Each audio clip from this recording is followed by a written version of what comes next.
Mani sauc Valērija, un es vēlos šodien pastāstīt par savu dzīvi un vairāk pastāstīt tieši par to, kā pateicoties ticībai, kā pateicoties Dievam, es esmu atradusi savu sirds lietu, darbu, kas man tiešām ļoti patīk un sagādā prieku. Es esmu piedzimusi Liepājā, ļoti parastā vienkāršā ģimenē. Man bija mamma, audzinātāja bērndārzā un tētis mikroautobusu šoferis un vecākā māsa. Un tā mēs bijām dzīvojuši, un kas ir nozīmīgi, ka tad, kad man bija 1 gadiņš, tad mana mamma sāka pirmo reizi interesēties par Dievu, par ticību, un viņa aizgāja uz draudzi. Un tad viņa nožēloja grēkus, un viņa sāka apmeklēt draudzi katru svētdienu, līdz ar to arī mēs ar māsu sākām iet uz Bībeles skoliņu katru sestdienu. Man tur garšoja visādas bulciņas un kakao, un tas bija vienkārši tāds foršs bērnības piedzīvojums, un kur es varēju dziedāt visādas dziesmiņas, klausīties kaut ko par Dievu, bet, protams, ka tādas īpašas attiecības ar Dievu man vēl tad nav bijušas. Un tad es pamazām augu, un tad, kad man bija 14 gadi, tad es apmeklēju pusauģu tikšanās mūsu draudzē, un mēs bijām aizbraukuši uz vienu nometni. Un tā nometne bija īpaša ļoti daudziem no mums, jo šajā nometnē mēs piedzīvojām tādu patiesu Dieva klātbūtni. Mums pēkšņi tur izsita visus korķus, un palika viss tumšs, un mēs spēlējām tur uz gitāras dziesmas un dziedājām, un pēkšņi es sapratu to, cik ļoti es savā dzīvē esmu rīkojusies nepareizi, cik ļoti tur kaut kur es biju samelojusi, apmānījusi vai aprunājusi vai kaut ko vēl darījusi nepareizi, un sapratu to, cik ļoti patiesībā es esmu vainīga Dieva priekšā, ka viņš ir tik svēts un es biju rīkojusies tik nepareizi. Un tajā brīdī tik ļoti tā Dieva mīlestība viņa atnāca, un es to sajūtu tādā fiziskā līmenī patiesībā to, ka viņš mani pieņem, ka viņš mani piedod, ka viņš ir reāls. Un pēc tās reizes, pēc tās nometnes sākās mana tāda ticības ceļš sākās. Es atbraucu mājās, un es sāku vairāk lasīt Bībeli un lūgt, un vairāk meklēt kaut ko uzzināt jaunu.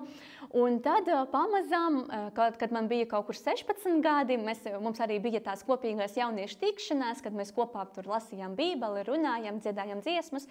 Un vienā tikšanas reizē Aleksandrs, kas bija mūsu jauniešu līderis, viņš pateica, ka viņš grib organizēt nometni priekš bērniem. Un mēs sākām dalīt pienākumus. Un tas ir tik interesanti, ka viņam, es domāju tā, ka viņam jau toreiz kā līderim ir bijusi tāda īpaša Dieva gudrība, ka viņš saskatīja katram kaut kādus talantus un vienkārši uzticēja mums to darīt. Piemēram, vienam viņš uzticēja būt sporta instruktors, citam tur par grupas līderi, vēl citam tur atbildēt par kaut kādām spēlēm, un man viņš uzticēja būt par koordinātoru.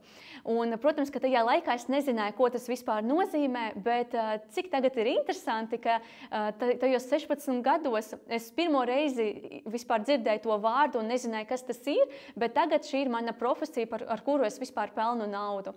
Un sanāk, ka mēs sākām gatavoties tai nometnei, un tad katru gadu, man liekas, ka pat 2 reizes katru gadu, ziemā un vasarā, mēs rīkojām tās nometnes bērniem, jauniešiem, un es sapratu to, ka man tas patīk, ka man tas izdodas, ka es saprotu, ko man darīt, ka man patīk komunicēt, man patīk dalīt pienākumus un pārbaudīt to izpildi, un tiešām tas bija forši.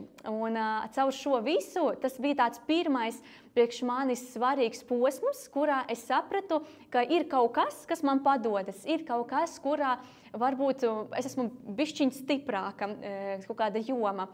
Un tad skolas beigās vajadzēja tur izlemt, kur iet mācīties, un es domāju, par ko tad iet mācīties.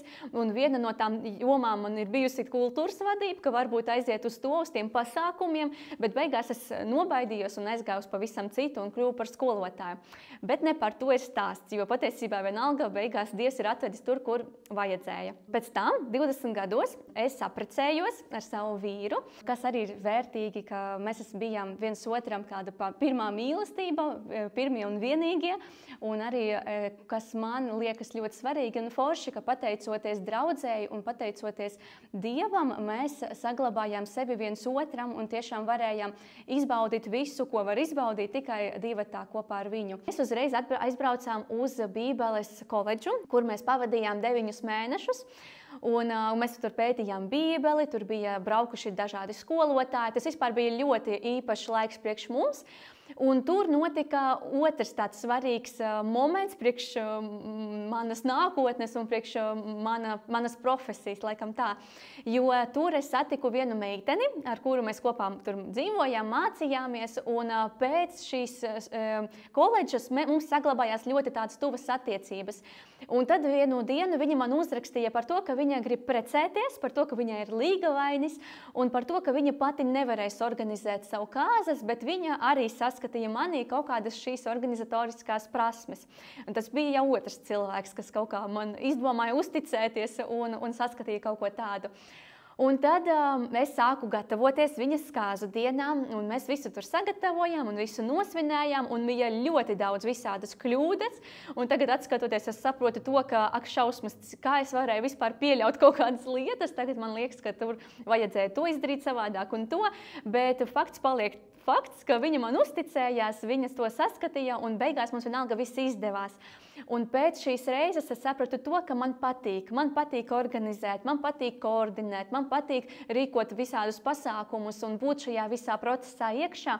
Un tāpēc es izdomāju virzīties šajā visā tālāk un sāku pirkt visādas apmācības un tur iegūt praksi, un tad nāca vis kaut kur jauni cilvēki, klienti. No sākuma tie bija draugi, kas vienkārši tur pa kaut kādu paldies aploksnītē uzticēja man savu dienu, un es viņiem esmu ļoti pateicīga, jo tas viss man palīdzēja augt un iegūt šo pieredzi. Un šādi pamazām attīstoties, tagad jau man ir savs biznes, ja tā var nosaukt, tas tāds liels vārds, bet patiesībā tas viņš arī ir, jo es strādāju pati uz sevi, man jau ir divi darbinieki, kas strādā, kuriem es maksāju algu, man ir arī tur cilvēks, kas atbild par Instagramu, cilvēks, kas skaita naudu grāmatvede, un es domāju, ka 16 gados, tad, kad šis pirmais cilvēks saskatīja manī kaut ko tādu, es nevarēju iedomāties, ka Dievs mani novedīs līdz tam, kur es esmu tagad. Bet tas, ko es vēlos tiešām īpaši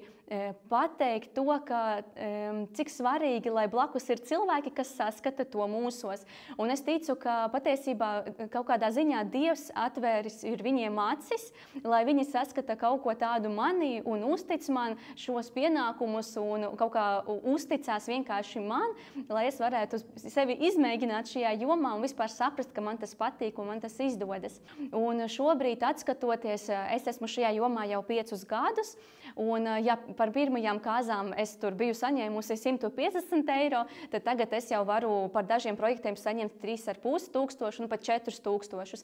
Un, protams, ka tas viss nav tikai par naudu, bet tas ir vairāk par to, kā Dievs palīdz atklāt sevī talantus, kurus tu pats neredzi. Un varbūt tas, ko es gribu vairāk vēl tā pastāstīt par to, ka Dievs ne tikai palīdz atklāt šos talantus, bet viņš arī palīdz pēc tam tajā visā darbā un virzībā.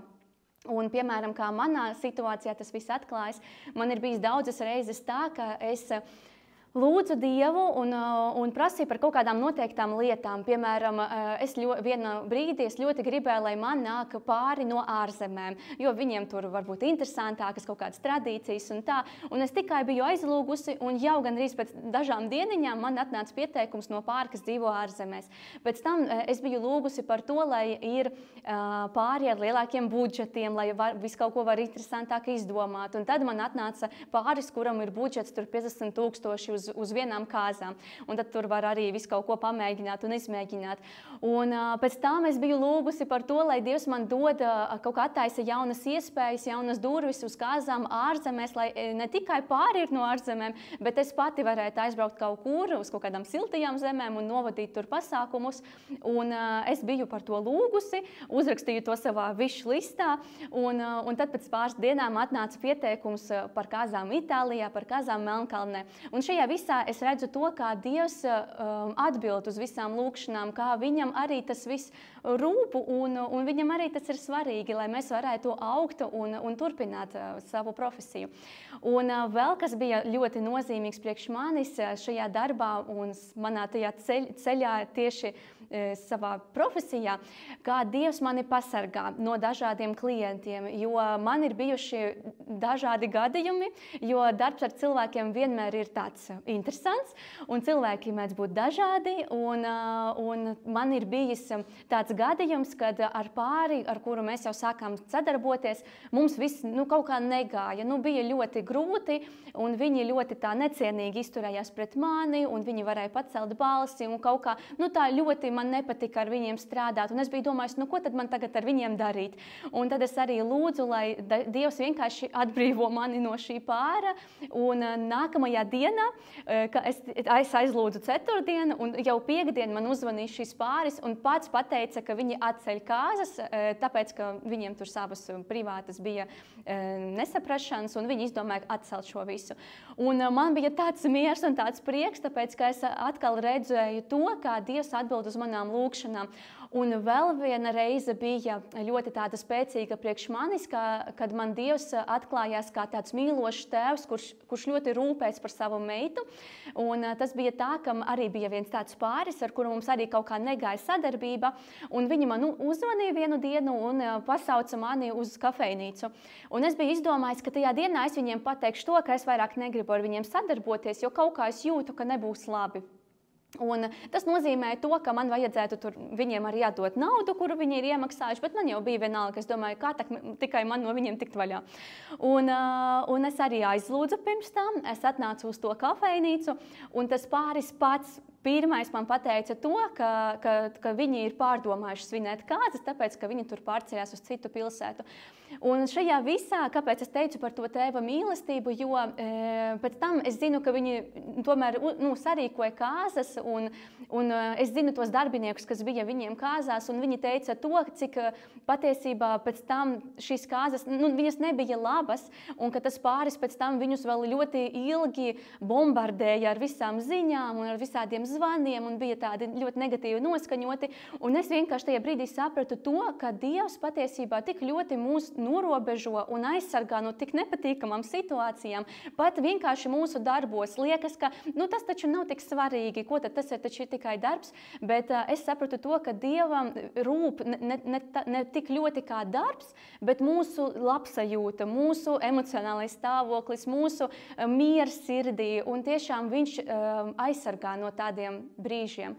Un tas viss mani ļoti tā iedvesmo, un katru reizi, kad kaut kas tāds notiek, es redzu to, ka Dievs ir ar mani, ka viņš vada mani, ka viņš man palīdz, ka viņš man tiešām dod tos klientus, kas būs pozitīvi noskaņoti un ar kuriem beigās mums sanāks ļoti skaists projekts, un kuriem es varēšu kalpot, un kuri caur šo visu arī varēs piedzīvot tādu foršu dienu un foršas sajūtas. Un es vispār nevaru iedomāties, kā būvēt kaut ko bez Dieva.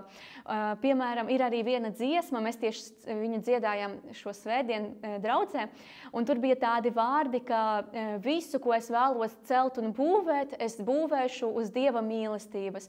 Un katru reizi, kad es dziedu šos vārdus, man nāk prātā kaut kādas tādas nozīmīgas lietas, kas man ir svarīgas. Tur, piemēram, attiecības ar vīru man ir svarīgas, tur kaut kādas citas lietas, mans biznes, tas ir man svarīgi, jo ir ļoti ieguldīts daudz laiks, un katru reizi es domāju, cik labi, ka es šo visu būvēju uz Dieva mīlestības, ka es to visu būvēju uz viņa, un ka katru reizi, kad es nezinu, ko man darīt, katru reizi, kad es domāju, vai man ņemt to klientu, vai man neņemt to, katru reizi es zinu, ka tas nav jāpieņem tikai man lēmums, bet es varu aizlūgt, un vienkārši Dievs tiešām atbild un dot kaut kādu gudrību situācijās, un vienkārši aizver durvis tur, kur nevajag, un attaist tur, kur vajag. Un varbūt nobeigumā, ko es gribētu teikt, laikam tādas 3 lietas, ko es gribu apkopot, ja, piemēram, šobrīd kāds domā par to, kā viņam atrast sevi, vai arī kaut kādas bailes pamēģināt kaut ko jaunu, jo man arī ir bijis viens tāds brīdis, ka vajadzēja saņemties, jo es biju strādājusi bērnu dārzā par audzinātāju, bet tad es domāju, ka vajag sākt to savu lietu, un tas arī bija tāds svarīgs brīdis, uzticības brīdis, ka vai tu esi gatavs spērt šo soli un atteikties no algas, kas tev ir katru mēnesi, un tomēr pamēģināt kaut ko jaunu un nezināmu. Un ar Dievu šo visu var darīt, un ar Dievu tas viss ir daudz mierīgāk un drošāk. Tāpēc, jā, un varbūt tas vēl, ko es vēlos akcentēt, ka ir labi, kad apkārt mums ir forši cilvēki, jo dažreiz viņi var saskatīt mūsos to, ko mēs paši nevaram sevī saskatīt. Un tā manā situācija tas bija jauniešu līderis 16 gados, kas saskatīja manī, ka es varētu organizēt nometnes. Pēc tam tā bija mana draudzene, kas saskatīja kaut ko tādu. Un ir tik svarīgi ieklausīties un vismaz vienkārši pamēģināt. Jo es zinu, ka ir grūti pamēģināt, vai dažreiz liekas, priekš kām, jo man taču liekas, ka man tas nesanāks. Bet patiesībā es domāju, ka ir ļoti daudz, kas mūsos ir ielikts, ko Dievs mūsos ir ielicis, un ko varbūt mēs vēl neesam atklājuši līdz galam, bet varam to visu atklāt, ja vienkārši uzticēsimies un nedaudz riskēsim.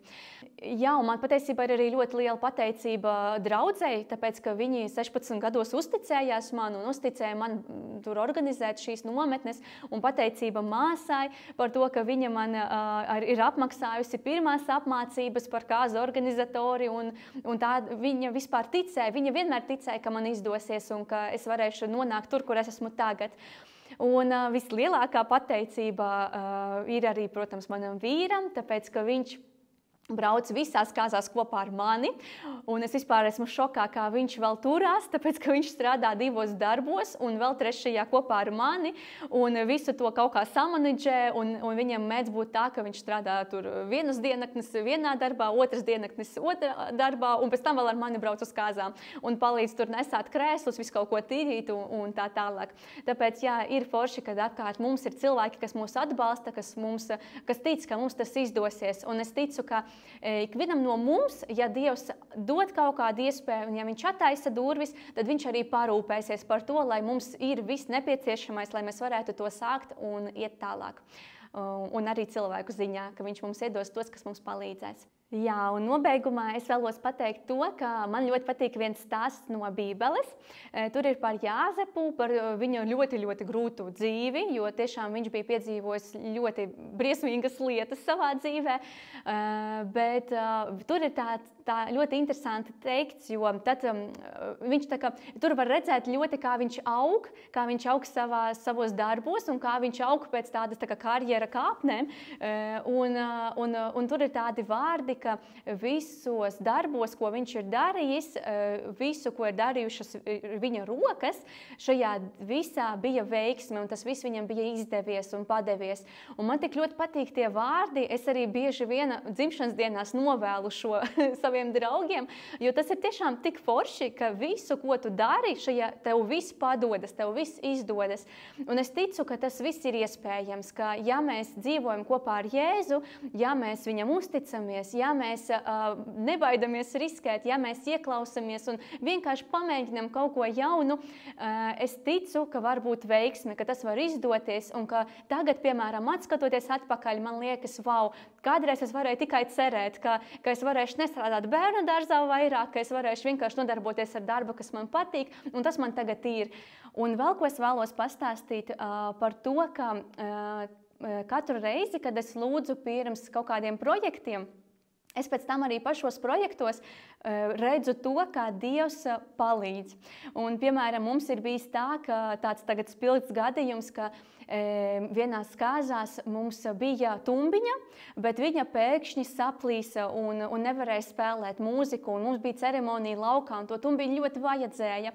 Un es biju domājis, ko tagad darīt, un tad pēkšņi izrādās, ka tur aiz stūra citā istabā bija tumbiņa, ko var iznest, ko var izmantot, un mēs, protams, to esam izdarījuši. Pēc tam kaut kādā citā gadījumā tas jau bija kaut kas cits, un es par to runāju, ka cik forši, ka tad, kad tu brauc kaut kādā projektā, tu zini, ka tu neesi viens, un pat, ja tev liekas, ka tu esi par visu padomājis, ka tu esi visu saplānojis, vienalga var kaut kas notikt, bet arī tajā visā tu vienalga nebūsi viens, tāpēc, ka Dievs ir jau izdomājis kaut kādu risinājumu, un viņam jau ir plans B, pat tad, ja tev viņš nav. Tāpēc, jā, tas arī mani tā vienmēr iedrošina, un jā, ir forši dzīvot kopā ar Dievu.